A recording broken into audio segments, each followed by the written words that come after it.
Right guys, kakatapos na natin maglinis ng ating CVT. So, pakita ko lang sa inyo yung mga TPS na pinalitan ko sa aking slick. So, unang palit ko ng TPS nung 12,000 odo. Tapos pangalawang palit ko nung 25,000 odometer na. Ano bang senyales kapag kailangan na magpalit ng TPS? So mapapansin nyo kapag yung motor nyo parang pigil or mabagal yung response ng pag-throttle nyo, lalo na kapag yung galing kayo sa takbo tapos magbabagal kayo. Ang mangyayari dyan pagka below 20 na yung speed nyo tapos i-arangkada nyo, doon parang pag tin-throttle nyo parang walang response. Kailangan nyo pang magdalawang throttle para kumagat yung yung throttle niya para mapaandar niyo siya. So, unang na-experience ko nung 8K odo. So, nagparamdam na siya. Akala namin CVT cleaning lang, throttle body cleaning. So, lahat ginawa na. So, hindi pa rin nawala yung symptoms niya. So, hanggang sa pinaka-final nga TPS, nagpalit ako.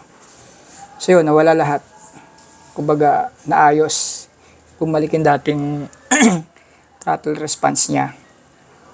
So, mapapansin nyo, kapag yung malala na yung TPS nyo, kapag kailangan talagang palitan, bukod doon sa delay yung response niya sa pag-throttle, yung minor nyo hindi mag-stable. Minsan kapag galing kayo sa takbo, tapos nag-minor kayo, minto kayo, yung idling nyo tumataas baba. So pagka gano'n, huwag nyo munang gagalawin yung nyo kung may kailangan kayong i-adjust sa idling niya. So pakiramdaman nyo muna. Sa akin kasi wala akong ginalaw sa idling. So ito yung may kasalanan talaga yung TPS. So, yun.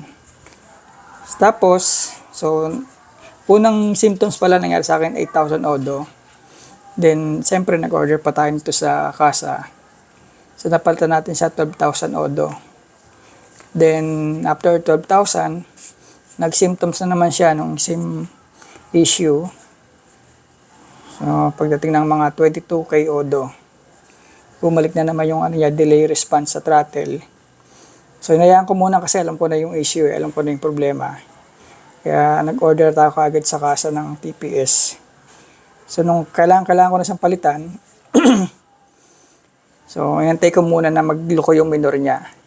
So, yun nga, yung idling, tumataas baba. Tapos minsan maingay yung idling. So, TPS yun. Yun na, para sa slick na 150. Kaya ito, hindi ko alam kung ito ba yung major issue ng slick o hindi. Pero tingin ko hindi naman.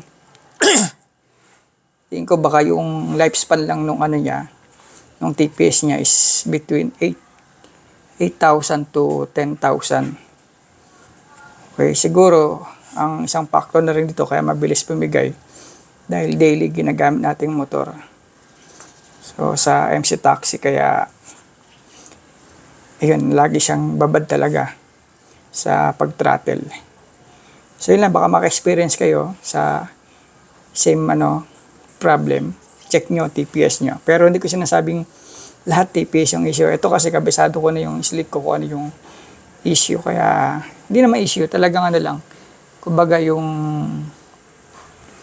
lang talaga siya yung nagagamit mo kasi kaya talagang natural na magkakaroon ng diferensya katagalan, bibigay siya.